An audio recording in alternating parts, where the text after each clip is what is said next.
وقال الرسول يا رب إن قوم اتخذوا هذا القرآن إن قوم اتخذوا هذا القرآن مهجورا। কিয়ামতের দিন এই রাসূল যার কাছে আমরা যেতে থাকবো, অধীর আগ্রহে রাসূলের জন্য অপেক্ষা করতে থাকবো, ইয়া নাফসি বলে দৌড়াবো। বাবা মা যেদিন তার সন্তানের জন্য কাজে আসবে না, সন্তান যেদিন মা বাবার জন্য কাজে আসবে না, ভাই ভাইয়ের জন্য যেদিন কাজে আসবে না, নেতা কর্মীদের জন্য, কর্মীরা নেতার জন্য যেদিন কোনো কাজে আসবে না, সমস্ত মানুষগুলো একতাবদ্ধ হয়ে মুহাম্মদুর রাসূলুল্লাহর দিকে যখন যাবে, গিয়ে দেখবে নবীজি তার বিরুদ্ধে আল্লাহর কাছে বিচার দায়ের করে আছেন। অপরাধ হলো দুনিয়ার বুকে কোরআনকে দূরে রেখে দিয়েছে, কোরআনকে পরিত্যাগ করেছে। আল্লাহর জমিনে যারা কোরআনকে পরিত্যাগ করবে, কিয়ামতের ময়দানে নবীজি তাদের বিরুদ্ধে আল্লাহর কাছে বিচার দায়ের করবেন। কি ভয়াবহ অবস্থা হবে একটু চিন্তা করুন। এটাই কোরআনে কারীম। কোরআন এত গুরুত্বপূর্ণ। কোরআনে কারীম, কোরআন সুন্নাহর বিধান বাদ দিয়ে যারা অন্যান্য আইন, অন্যান্য হুকুম মানে, হাসরের মাঠে আটকে যাবে। এত গুরুত্বপূর্ণ কোরআনে কারীম। একটা দৃষ্টান্ত দিই, সূরা আরাফ 170 নম্বর আয়াত। আল্লাহ তাআলা এই আয়াতে বলছেন, والذين يمسكون بالكتاب وأقاموا الصلاة إنا لا نضيع أجر المصلحين। কিয়ামতের দিন বহু নামাজি দাঁড়াবে, তার নামাজের উপর ডিপেন্ড করে যেন জান্নাতে চলে যেতে পারে। বহু হাজি, বহু আলেম জান্নাতে যায়। আমার আল্লাহ বলবেন, তোমার একটা কাজও আমার কাছে কবুল হয় নাই, কারণ হলো তোমার কাজের পন্থা কোরআন সুন্নাহ মোতাবেক ছিল না। 60 বছর 70 বছরের নামাজি দাঁড়াবে, তার নামাজ আল্লাহর কাছে কবুল হয় না। কারণ কি? কোরআন সুন্নাহ অনুযায়ী নামাজ হয় না। 50 বছর 60 বছর কোরআন তেলাওয়াত একদিন করে নাই। আমার ভাইরা, আমাদের এলাকায় পাড়ায় পাড়ায়, মহল্লায় মহল্লায় আপনারা খোঁজ নিয়ে দেখেন, বহু ঘর আছে শেষ 10 বছরে কোনোদিন কোরআন পড়াই হয়নি। মা বাবা পড়ে না, সন্তানও পড়ে না, যে বিয়ে করে যে মেয়েকে এনেছে সেও পড়ে। খোঁজ নিয়ে দেখেন, এই পাড়ায় পাড়ায় আছে। আল্লাহর কাছে ধরা সেই হয়ে যাবে, কারণ তার চলার পথ, তার চলার গতি কোরআন সুন্নাহ মোতাবেক ছিল। এজন্য আল্লাহর কাছে আটকে যাবে। আল্লাহ বলেন, ইন্না লা নুদিউ আজরাল মুসলিহিন। সৎ কর্মশীলদের আমলকে আমি নষ্ট করি না। সৎ কর্মশীল যারা, তাদের আমল বরবাদ হয় না।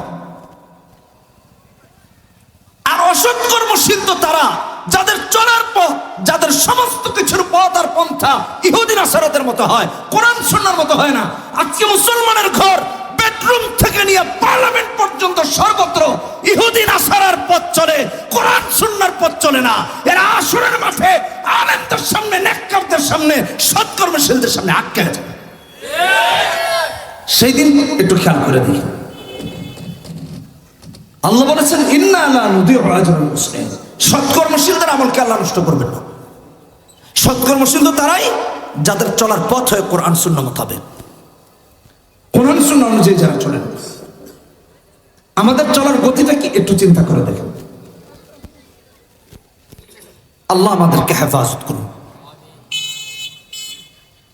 এই জন্য ভাইরা আমার, কোরআনকে আল্লাহ সহজ করে দিয়েছেন, বোঝার জন্য, পড়ার জন্য, আমল করার জন্য। সব কিছুর জন্য কোরআন সহজ, মুখস্থ করার জন্য সহজ। কোন কোন মুফাসসির এই আয়াতের ব্যাখ্যায় সূরা কামারের 17, 22, 32, 40 একই সূরাতে 4 বার বলছেন আল্লাহ। কোন কোন মুফাসসির বলেছেন আসাহাল্লাহু লিল হিফজ, আল্লাহ হিফজ করার জন্য এটা সহজ করছেন। তাফসীর ইবনে কাসিরে আছে পড়ার জন্য, বোঝার জন্য, সবকিছুর জন্য আল্লাহ কোরআনকে সহজ করছেন। আমাদের সমাজে এখন একটা গোষ্ঠীকে দেখা যায়, তারা বলে কোরআন হিফজ করার দরকার নেই। কি অদ্ভুত কথা, ভাবতে আশ্চর্য লাগে, অবাক লাগে। কারীম হিফজ করা কেন দরকার এটা একটু বুঝেন। আমাদের দেশে আলহামদুলিল্লাহ এই যে মাহফিল হচ্ছে, হাজার হাজার লক্ষ লক্ষ মাহফিল হয়। আপনি পশ্চিমা দেশগুলোতে কি এরকম পাবেন? পাবেন না। পশ্চিমা দেশগুলোতে, ইউরোপ, আমেরিকাতে আমাদের দায়ী ভাইরা কোরআন বিতরণ করেন তাদের ভাষায়, মনে করেন যে বাংলা ভাষায় বাংলাভাষীদের কাছে, ইংলিশ ভাষায় ইংরেজি ভাষাভাষীদের কাছে, তুর্কিদের কাছে তুর্কি ভাষায়, এক এক ভাষায় ট্রান্সলেট করা কোরআনকে তাদের কাছে পৌঁছানো হয়, দাওয়াত দেওয়া হয়, ক্যাম্পেইন করা হয়, কোরআন বিতরণ করা হয়। অমুসলিমরা কোরআন নিয়ে যায়, বাড়িতে গিয়ে পড়তে থাকে। এত সময় নাই তো কারণ, কথা বলার সময় পাওয়া যায়, দেখবেন সবাই যার যার কাছে দৌড়াইছে। বাড়িতে নিয়ে গিয়ে এই কোরআন পড়তে থাকে পড়তে থাকে পড়তে থাকে। যখন মনে হয় যে না এটা মানুষের লেখা কোনো বই না, তখন মসজিদে গিয়া আশপাশে ইমামদের কাছে গিয়ে কোরআনের দাওয়াত পেয়ে কোরআন পড়ে, কোরআন বুঝে, কালেমা পড়ে মুসলমান হয়ে যায়। বহু ঘটনা আছে। আমাদের কত নিকটতম ভাই বন্ধুরা পৃথিবীর বিভিন্ন জায়গায় ইমাম, খতিব, তাদের কাছে গিয়ে মা ছেলে, মা মেয়ে, বাবা মা, পুরো ফ্যামিলি সহ কালেমা পড়ে মুসলমান হয়ে যায় কোরআন কারীমের কারণে। কোরআন পড়ে পড়ে বুঝে।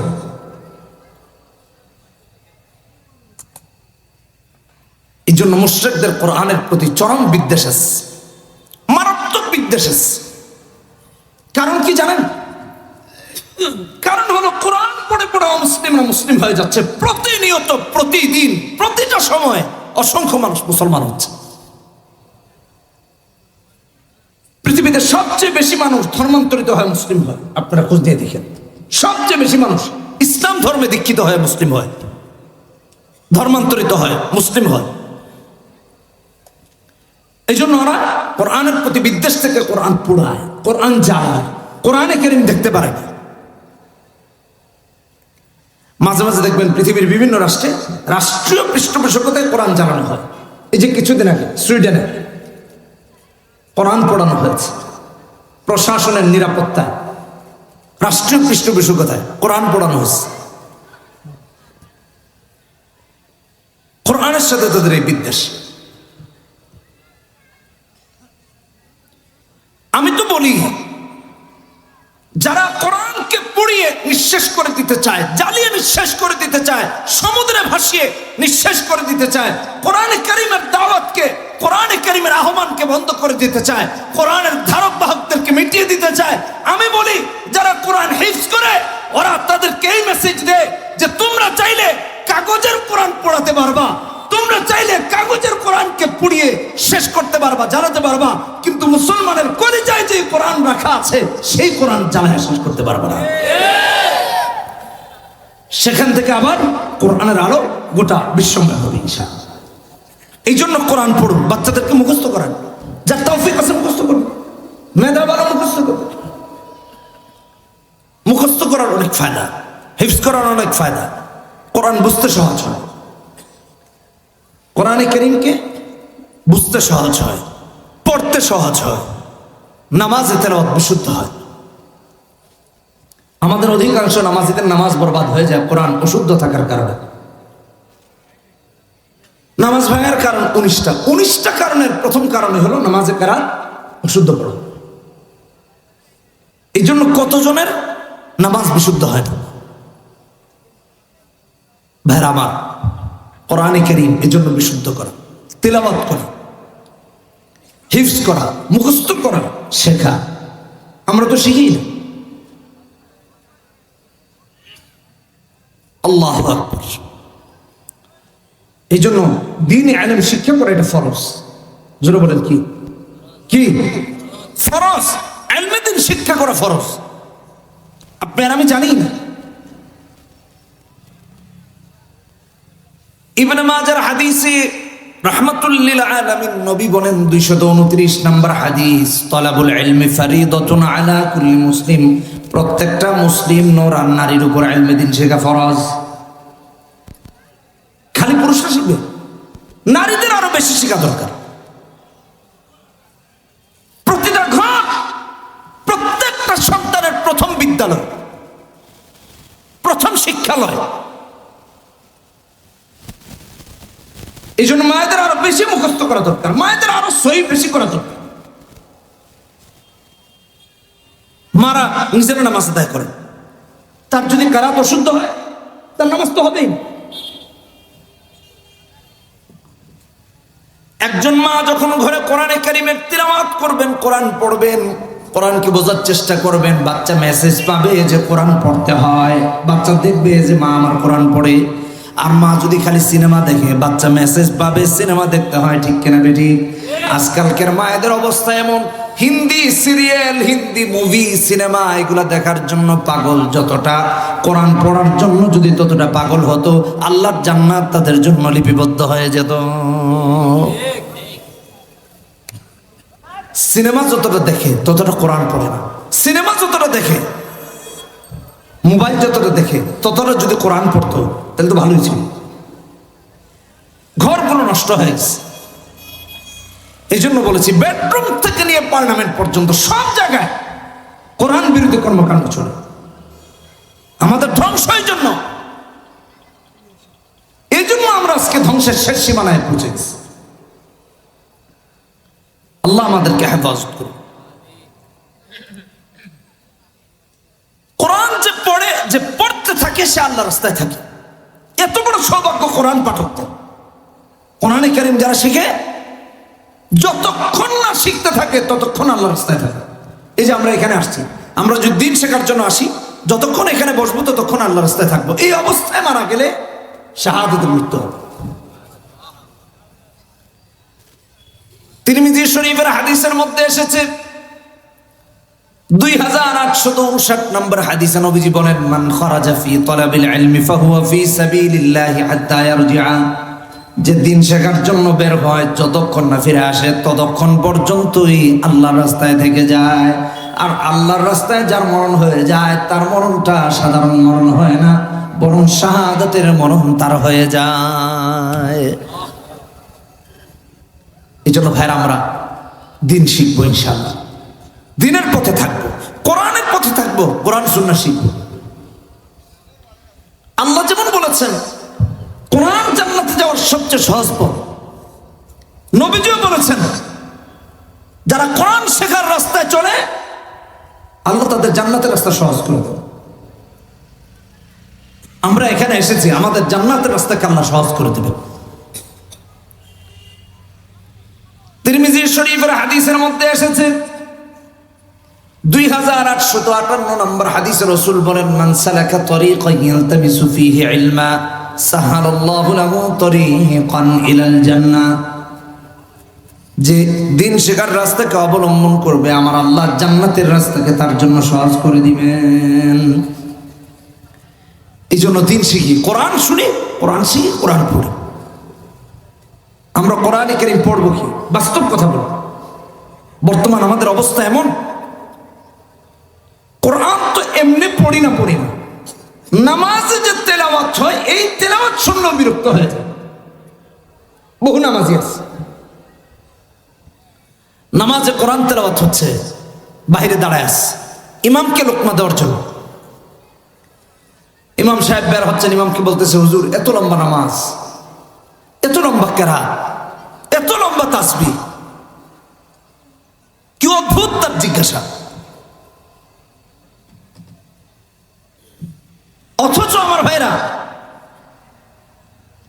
নবীজির কোরআনে কারীম তেলাওয়াত শোনার জন্য কাফেররা, মুশরিক লিডাররা, কুরাইশরা সারা রাত নবীজির বাড়িতে দাঁড়ায় দাঁড়ায় কোরআন শুনতো। আর আমরা মুসলিম হয়ে নামাজে কোরআন শুনতে পারি, কি ব্যর্থতাটা আমাদের একটু চিন্তা করে দেখেন। আল্লাহর কাছে জবাবদিহিতার কাতারে দাঁড়াইতে হবে। কি কথা ঠিক কিনা বেটা? নামাজে একটু কেরাতটা লম্বা হইলে হুজুরকে জ্ঞান দেওয়ার জন্য দাঁড়ায় থাকে, যে হুজুর এত লম্বা কেরাত কেন? 10:30 এই 2 মিনিট 3 মিনিট লেট হলো কেন? 35 হলো কেন? 37 হলো কেন? হুজুরকে জবাব দেওয়া লাগে। এই হলো আমাদের বর্তমান অবস্থা। জুমার নামাজ 1:30, ধরে নেন কথার কথা, সাধারণত 40-এ শেষ হয়, 42 হয়েছে, হুজুরকে জিজ্ঞেস করার জন্য দাঁড়ায় আছে, হুজুর 2 মিনিট লেট হলো কেন? মানে অবস্থাটা এমন যেন নামাজ তার বাপের জমিদারি, এটা আল্লাহর জন্য পড়া হয় না, এটা তার জন্য পড়া হয় আর তার বাপের জন্য পড়া হয়। কথা বলে না, ঠিক কিনা? হ্যাঁ, এগুলো বাস্তব চিত্র সমাজের।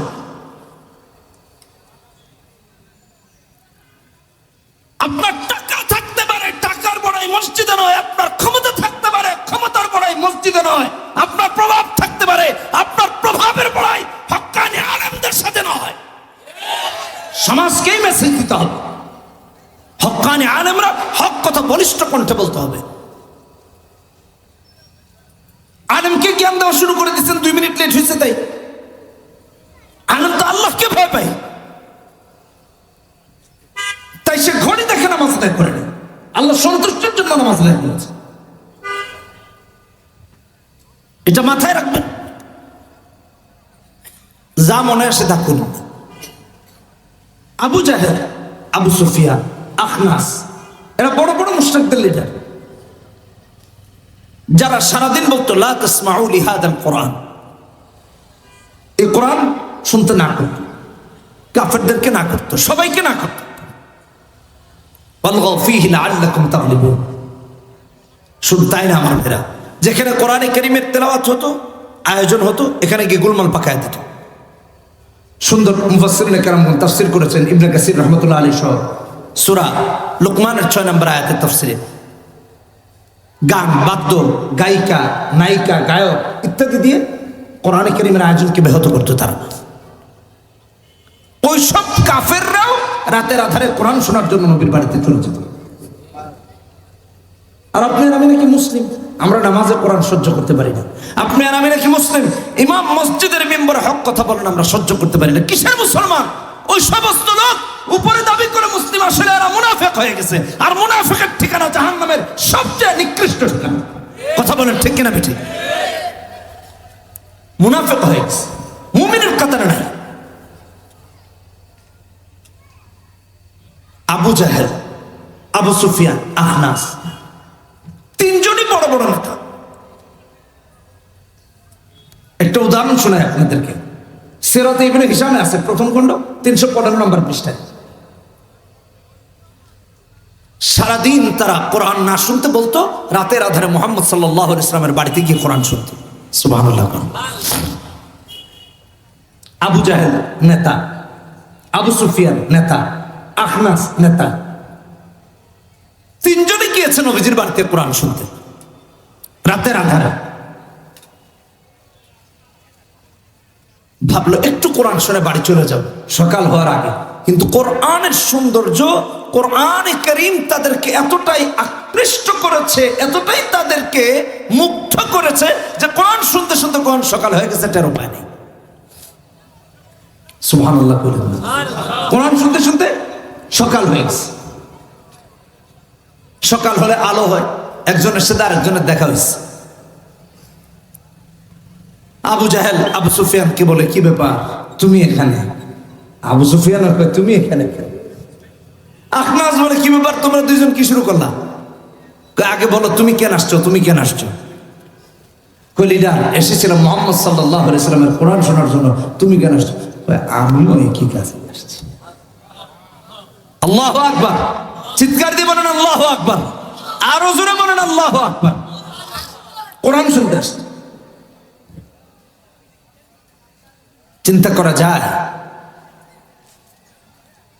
তো? বলতেছে দেখো তুমিও নেতা, সেও নেতা, আমিও নেতা।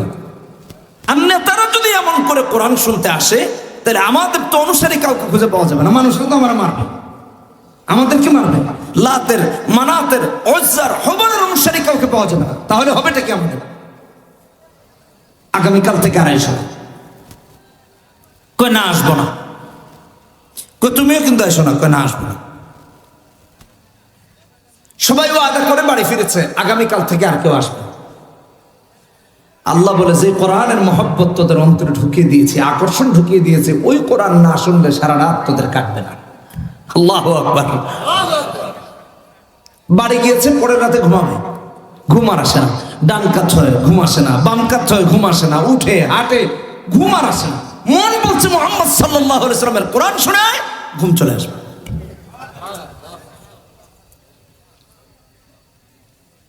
একজন ভাবলো আজকে তো ওই দুজন যাবে না, কারণ গত রাতে আমাদের মাঝে ওয়াদা হয়েছে আর কেউ আসবে না, আজকে আমি একা একা গিয়ে মুহাম্মাদের কোরআন শুনবো।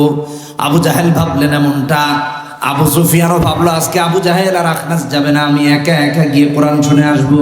আখনাস ভাবলো আজকে আবু জাহেল আর আবু সুফিয়ান যাবে না, আমি একা একা গিয়ে কোরআন শুনে আসবো। কারণ হলো গতদিন আমাদের মাঝে কথা হয়েছে আজকে কেউ যেন না যায়। অতএব ওয়াদা যেহেতু হয়েছে ওরা দুজন যাবে না, আমি একা একা যাব। আবার আরেকজন ভেবেছে এই দুজন যাবে না, আমি একা একা যাব। আমার আল্লাহ তিনজনের মনের মাঝে নিয়ত ঢুকায়া দিয়া আজকেও তিনজনকে একত্রিত করেছেন নবীজির ঘরে। মুহাম্মাদুর রাসূলুল্লাহর ঘর ঘেরাও করে সারা রাত কোরআন শুনেছে তিনজন। কোরআন শুনতে শুনতে যখন সকাল হয়ে গেছে, বাড়ি যাওয়ার কথা ভুলে গেছে। একজনের সাথে আরেকজনের দেখা হয়েছে, এবারে জিজ্ঞেস করে কি ব্যাপার, গতকাল না বললা আজকে আসবা না, তো তুমি এসেছো? কয় আরে তুমিও তো বলেছিলে আসবা না, তাহলে তুমিও তো এসেছো। এ বলে আরেকজনকে, ও বলে আরেকজনকে, একজন আরেকজনকে বলে দেখো আমি ভেবেছিলাম তোমরা দুজন আসবা না, আমি একা একা গিয়ে কোরআন শুনবো। ও বলে আমি ভেবেছিলাম তোমরা দুজন আসবা না, আমি একা একা শুনবো। এও বলে আমি ভেবেছিলাম তোমরা দুজন আসবা না, আমি একা একা গিয়ে শুনবো। এমন করতে করতে তো তিনজনই এসে হাজির হয়ে গেলাম। আল্লাহু আকবার, আরো জোরে চিৎকার দিয়ে বলেন আল্লাহু আকবার। সব এসে হাজির। গ্রামে গঞ্জে দেখেন না চুরি করে, হ্যাঁ, নারিকেল গাছে নারিকেল খেয়ে ফেলে, তরমুজের ক্ষেত থেকে তরমুজ নাই, গেন্ডারি ক্ষেতের গেন্ডারি এক সাইড করেও দাও। ছোটবেলা মাদ্রাসায় যখন পড়তাম, ছুটি শেষে যখন ছাত্ররা বিভিন্ন জায়গা থেকে আসতেন, আয়সা বলতো তাদের মোরগ চুরে খায় ফেলাইছে। বুঝলেন, রাত্রেবেলা পিকনিক দিত আরেকজনের মোরগ দিয়ে, বুঝলেন না কথা, বারবিকিউ। এখন তো এটা খুব ভালো ছিল। একটু চিন্তা করে রাতের বেলা তুই ঘুমাইতে ডিস্টার্ব দিস, কুকুর ডাকস, যা তোরা জবাই করে বেচারা একটু আরামে ঘুমাইতে দিস। মোরগ চুরি করে খেয়ে ফেলে। কারো কাছে সুপারি নাই, সুপারিগুলো মনে করেন যে একেবারে টসটসা হয়ে আছে। দেখা চিন্তা করতেছে আহারে এই লোকটা সুপারিগুলো পারে না, না জানি তার কত কষ্ট। আচ্ছা স্যার আমি একটু হেল্প করে একটু পায়রা দিয়ে দিই। পায়রা সব বাড়িতে নিয়ে আসছে। বেচারা তারিখ করে রাখছে সোমবার দিন পারবে, সোমবারের আগে রবিবারেই সব খালাস। বেচারার কষ্ট আসান করেছে। তো ছোটবেলা শুনতাম এইগুলো হতো, তরমুজ ক্ষেত থেকে তরমুজ খেয়ে ফেলছে, ওদের তরমুজ চুরি করে খেয়ে ফেলছে, ওদের গ্যান্ডারি চুরি করে খেয়ে ফেলছে। বুঝেন নাই? এখন চোর যদি চুরি করতে গিয়া উত্তর পাড়ার চোরেরা যদি দক্ষিণ পাড়ার চোরের লোকে দেখা হয়, তাহলে কেমন লাগে অন্তদি? ভাই তুমি এত রাইতে এখানে কয় চুপ, তোর যেটা তুই লয়ে যাগা, আমারটা আমি নিয়ে যাই। ভাগ ভাগখানে তো এমন হয়। মনে করেন এলাকার ডাব গাছটার প্রতি তার নজর, দক্ষিণ পাড়ারও উত্তর পাড়ার বেচারার ডাবগুলোর প্রতি কোন নজর পড়ছে। রাতের বেলা আন্ধারে আসছে ডাব পাড়তে, ডাব গাছে উঠা ডাব পাড়তেছে। এই ফাঁকে আরেকটা এটাও এসা গাছে রাখা উঠছে। উঠতে উঠতে যখন শেষবার যখন উঠবে, হাত দিয়ে দেখে কার পা। কি ব্যাপার?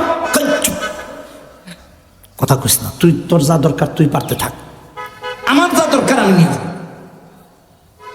বলে ভাই তুমি তুই যে কাজে আইছিস আমি এই কাজে আইছি, যার যার কাজ যে করো। আর নাইলে যদি খালি বাড়িওয়ালা বাইর হয় তাহলে তোর ঠেঙও থাকবে না, আমার ঠেঙও থাকবে না। চুপচাপ নিয়ে ভাগ। দ্বিতীয় রাতেও তিনজন এসে হাজির, আখনাস, আবু সুফিয়ান, আবু জাহেল ইবনে হিশাম। আখনাস তিনজন হাজির। ভেবেছে কোরআন শুনে তাদের চলে যাবে, যত শুনে তত ভাল লাগে, যত শুনে তত ভাল লাগে। কাফেররা যত শুনতো তত ভাল লাগতো।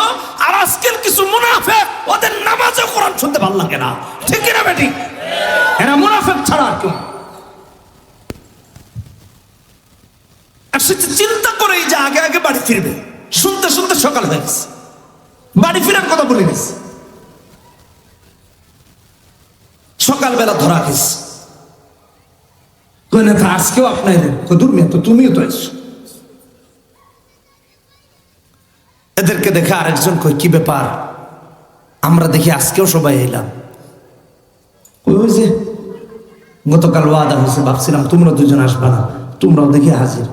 আরে ভাই, এই কথা তো আমিও ভাবছিলাম যে তোমরা দুজন আসবে না, তাই আমি আসছি। তিনজনই এসে হাজির হয়ে গেছে। একজন আরেকজনকে কই, দেখো আমাদেরকে যদি এরকম দেখে এলাকাবাসী, আমাদের লোকেরা, তাহলে কেউ আর লাতের, মানাতের, উজ্জার, হুবলের অনুসারী থাকবে না, সবাই কালেমা পড়ে মুহাম্মাদের অনুসারী হয়ে যাবে। কালকে থেকে আর আইসো না, কড়া ওয়াদা করেছে হাতে হাত রেখে, আগামীকাল থেকে আর আসবে। পরের রাতেও তিনজনে আসছে।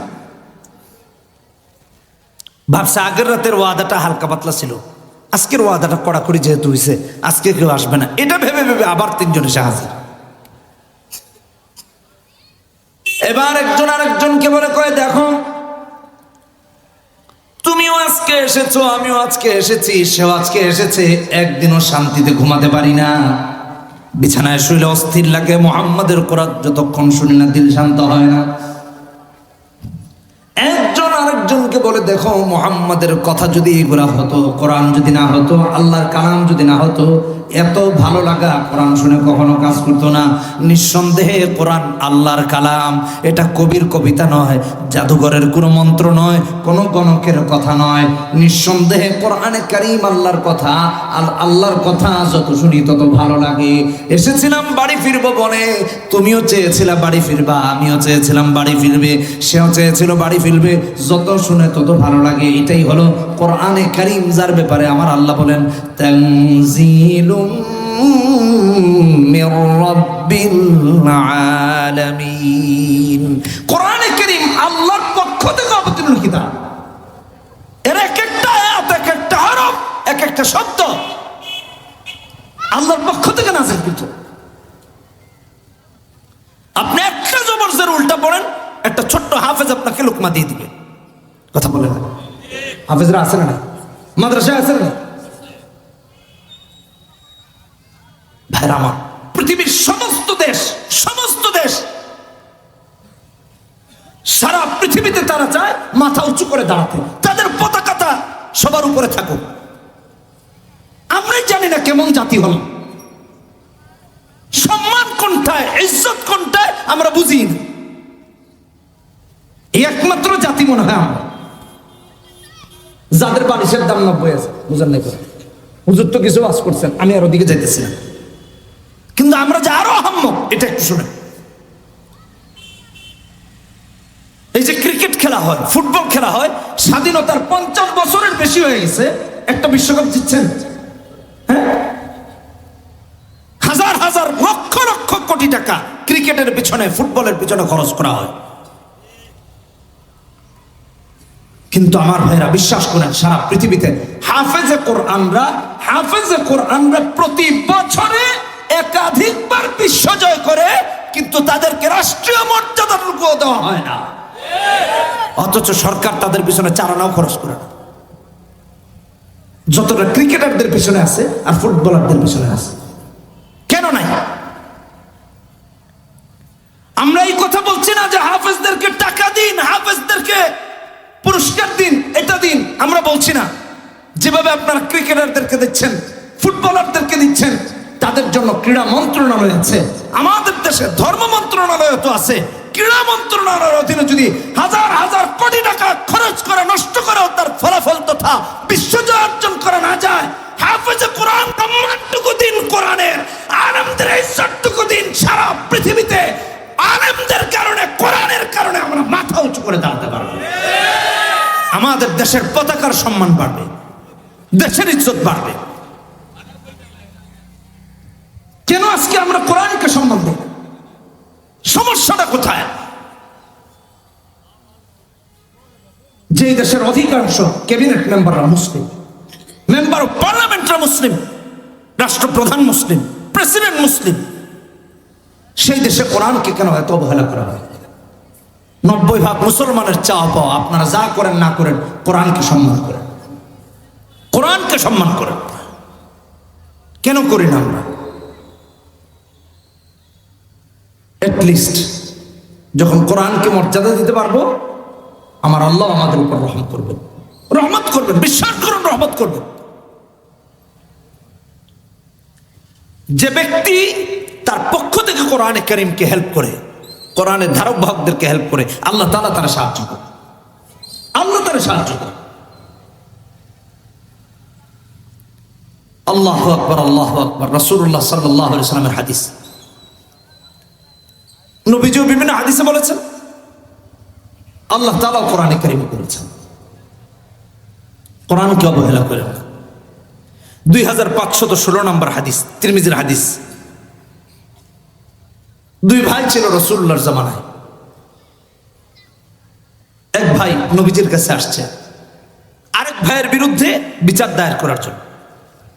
দুই ভাই ছিল, এক ভাই উপার্জন করত আর আরেক ভাই দিন শিখত, পাশাপাশি কোনো কাজ কাম করতো না। যে ভাই উপার্জন করে সে এসে নবীজির কাছে বিচার দায়ের করছে,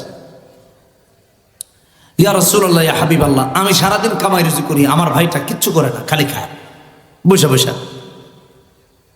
নবীজি তদন্ত করলেন যে আসলে কথাটা সত্য না মিথ্যা, অভিযোগটা কেমন। নবীজি তদন্ত করে দেখেন যে যে ভাইয়ের বিরুদ্ধে তিনি অভিযোগ করেছেন এই ভাই সারাক্ষণ নবীজির কাছে দিন শেখার জন্য পড়ে থাকে।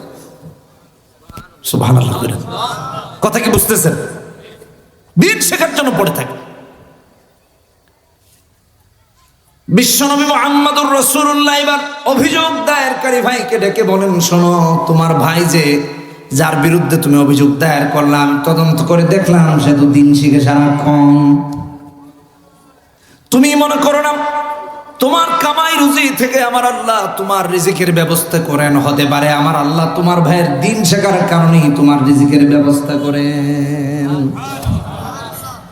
এই জন্য আমার ভাইয়েরা, আমরা যদি আলেমদেরকে সাহায্য করি, তলবে আলেমদেরকে সাহায্য করি, ইলম অন্বেষণের দিকে দুজনকে আগায়া দেই, আমার আল্লাহ দেখবেন আপনাদের ঘরগুলোকে বরকতময় করে দিবেন, আপনার আমার রিজিকের ওয়াসাআত করে দিবেন। এমন জায়গা থেকে রিজিক আসবে কখনো চিন্তাও করতে পারবেন না কোত্থেকে আসে। কারণ হলো ইন্নাল্লাহা ইয়ারযুকু মান ইয়াশাউ বিগাইরি হিসাব। 35, 36, 37 আলে ইমরান, সূরা আলে ইমরানে আল্লাহ রাব্বুল আলামিন ডিটেইলস অনেক উদাহরণ দিয়েছেন। সুবহানাল্লাহি বিহামদিহি। قال يا مريم أنى لك هذا قالت هو من عند الله إن الله يرزق من يشاء بغير حساب। রাজ্জাক কে? কথা বলেন। খান কে? রিজিক দেন কে? আপনার আমার মালিক কে? আল্লাহ। এই জন্য আল্লাহ মুখী হই, রিজিকের ব্যবস্থা আমার আল্লাহ করে দিবেন, আপনাকে আমাকে চিন্তা করা লাগবে। আমাদের বাবা মারা একটু বুঝে না, চক্ষু বন্ধ হয়ে গেলে সব শেষ। রিসেন্টলি আমি 2-4 জন বহু টাকা পয়সার মালিককে দেখছি, তাদের জীবনে অনেক স্বপ্ন ছিল, অনেক কিছু হবে, গাড়ি হবে, বাড়ি হবে, এটা হবে, সেটা হবে, ফুট করে মারা গেছে। এই সাম্প্রতিক সময়ের ঘটনা বলতেছে, এমন অবস্থা আমাদের। আমরা যে বাচ্চার জন্য, যে বউর জন্য, যাদের জন্য এত কিছু করতেছি, গিয়ে দেখেন ওই বাচ্চা টার্গেটই করে রাখছে বিয়ে করে বাপ মারা ছেড়ে আরেক জায়গায় চলে যায়। আচ্ছা, এটা হলো দুনিয়া। আখিরাত, আপনি যে সন্তানের জন্য যা করছেন, না হালাল না হারাম, কিছুই চিন্তা করতেছেন না। কালকে রাতে এক ভদ্রলোক বলতেছে, আমরা এক পাম্পে ঢুকেছি ঢাকায়, মাহফিল থেকে গিয়েছি, তো উনি আমাদের গাড়িতে ঢাকায় গিয়েছেন। তো একটা পাম্পে ঢুকেছি, ওই ভদ্রলোক ওই পাম্পের স্টোরি জানা, তো বলতেছে, হুজুর এই পাম্পটা জালিয়াতি করে এক লোক নিয়ে নিচ্ছে, তার মৃত্যুর আগে সিগনেচার নিয়েছিল অ্যাডভান্স দিয়ে, নিজের নামে লেখায় নিছে, মৃত্যুর পর কিভাবে যেন সবাইকে বঞ্চিত করে, সন্তানদেরকে বঞ্চিত করে নিয়ে গেছে। চিন্তা করে দেখেন। আচ্ছা ভাই, এই যে লোকটা এই কাজ করলো, এই টাকা সব সে খেয়ে মরতে পারবে? অগ্রিম সে তার সন্তান সন্ততিকে জাহান্নামের দরজায় ঢুকায় দিয়ে, যে বাবার তোর জন্য কিছুই করতে পারি নাই, এই যে জাহান্নামের আগুন রেখে গেল। পরের হক মেরে যত ইবাদত করেন না কেন, সে যতক্ষণ মাফ না করবে তার হক নষ্ট করার কারণে জাহান্নাম ছাড়া কোনো জায়গা হবে না, জাহান্নামে যাওয়া না। কারো জমির আইন নষ্ট করে তার হক নষ্ট করতেছে। আমাদের সমাজের ভাইয়েরা বন্ধের হক নষ্ট করে, বন্ধেরকে দেয় না জায়গা জমি। তুই আইবি যাবি খাবি, তুই জায়গা নেই কি করবি, মানে বাতাস খাবে না, তো তোমার জায়গার দরকার আছে তার দরকার নেই। এগুলো কে শিক্ষা দিয়েছে? আমাদের সমাজে এখন এগুলো ভরে গেছে। অথচ আল্লাহ তাআলা কোরআনের বিধান দিয়ে দিয়েছেন, তাই না? সূরা নিসাতে আমরা মানি না কেন? কোন জিনিস আমাদেরকে বাধা দিল? আল্লাহ আমাদেরকে হেদায়েত দান করুন। 11-12 নম্বর আয়াত, সমস্ত মিরাসের আল্লাহ তাআলা বিধান দিয়ে দিচ্ছেন। আপনি তো কোরআনের আইনে সন্তুষ্ট না, তাই আপনি বোনের জায়গা দেন না। বাস্তবতা তো তাই হলো। হ্যাঁ, আপনি কোরআনের আইনে সন্তুষ্ট না, প্রত্যক্ষ পরোক্ষভাবে আল্লাহর আইনকে বৃদ্ধাঙ্গুলি দেখাচ্ছেন। এই হলো বর্তমান সমাজের অবস্থা। এই জন্য ভাইরা আমার, কোরআন না মানলে জান্নাতে যাওয়া সম্ভব হবে না। কোরআনের আইন ছাড়া জান্নাতে যাওয়া সম্ভব হবে না। যে লোক বউর জন্য এত কিছু করতেছে, বউ চিন্তা করতেছে আমার জামাইটা কবে মরবে আর আমার পছন্দের পুরুষটাকে আমি কবে বিয়ে করব। বাস্তব কথা বলতেছে, বর্তমান সমাজের এই অবস্থা আমার ভাইরা, আরো খারাপ অবস্থা। জামাই মরার আগেই 2-3 বাচ্চা রেখে আরেকজনের সাথে চলে যাচ্ছে। TikToker, like star, Facebook star, হ্যাঁ, 2-3 বাচ্চা রেখেই আরেক পুরুষের সাথে চলে যাচ্ছে। শুধু তাই না, জামাই প্রবাসে থাকে, লাখ লাখ টাকা পাঠাইছে, 30 লাখ 40 লাখ টাকা, ওই টাকাগুলা নিয়েই আরেকজন ঘরে চলে গেছে। আছে না নাই সমাজ? হুজুরা বলেন না, আছে না নাই? অভাব নাই। কোন সমাজে বাস করতেছি আমরা চিন্তা করে দেখেন। আল্লাহ আমাদেরকে হেদায়েত দান করুন। বুদ্ধিমান মা বাবা তার সন্তানকে হাফেজ বানায়, আলেম বানায়। আপনি আলেম বানায় অ্যাডভোকেট বানান, মিথ্যা কথা বলবে না, খুনির পক্ষে দাঁড়াবে না, ধর্ষকের পক্ষে দাঁড়াবে না। ঠিক কিনা বেঠিক জোরে কোন? আর আপনি যদি কোরআন সুন্নাহ বাদ দিয়া শুধু জাগতিক শিক্ষা দিয়ে অ্যাডভোকেট বানান, সে খুনির পক্ষে লড়বে, ধর্ষকের পক্ষে লড়বে, দুর্নীতিবাজদের পক্ষে লড়বে। কোন আলেম আল্লাহ বিরু আইনজীবী কোন বাতিলের বিরুদ্ধে কোন মুশরিকদের পক্ষ নিয়ে দাঁড়াইতে পারে না। ঠিক কিনা বেঠিক? আপনাকে আমাকে এটা বোঝা লাগবে। ধর্ষকদের পক্ষেও তো দেখবেন যে আইনজীবী দাঁড়ায়, ধর্ষকদের পক্ষে। খুনির পক্ষেও দেখবেন আইনজীবী দাঁড়ায়। একজন আলেম, একজন হক্কানি লোক যদি ভাবে যে এই লোকটা না সত্যি খুন করেছে, আমি আল্লাহকে ভয় পাই, তাহলে ওই খুনির পক্ষে দাঁড়াতো। খুনি তো এমনি শাস্তি পেত। কারা আমাদের এই সমাজকে নষ্ট করে দিল বলেন?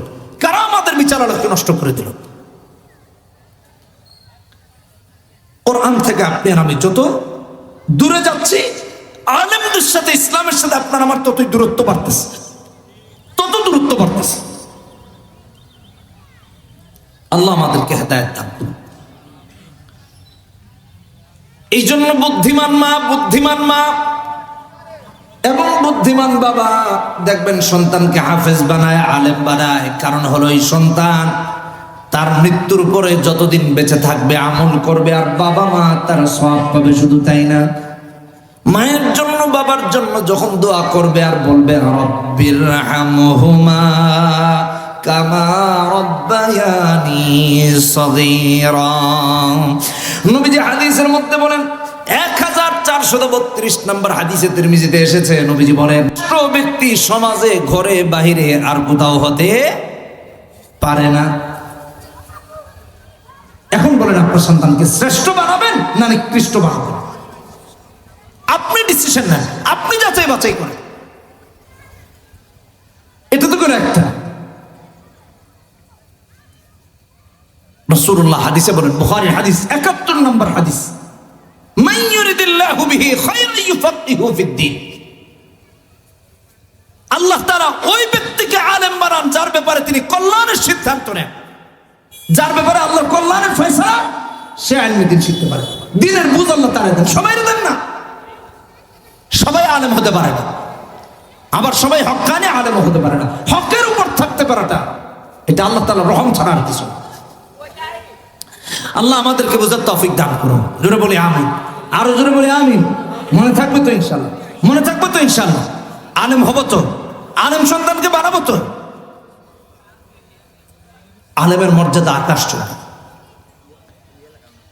আমার আল্লাহ কোরআনে কারিমে নিজে বলেন সূরা মুজাদালাতে 11 নম্বর আয়াতে ইয়ারফাইল্লাহুল্লাযীনা আমানু মিনকুম ওয়াল্লাযীনা উতুল ইলমা দারাজাত। আলেমের মর্যাদা আল্লাহর কাছে আকাশচুম্বী, এর চেয়ে বড় মর্যাদা আর কারো নাই। আলেমের মর্যাদার সার্টিফিকেট দিতে গিয়ে আমার আল্লাহ কোরআনে কারিমে সূরা ফাতির 28 নম্বর আয়াতে বলেন ইন্নামা ইয়াখশাল্লাহা মিন ইবাদিহিল উলামা।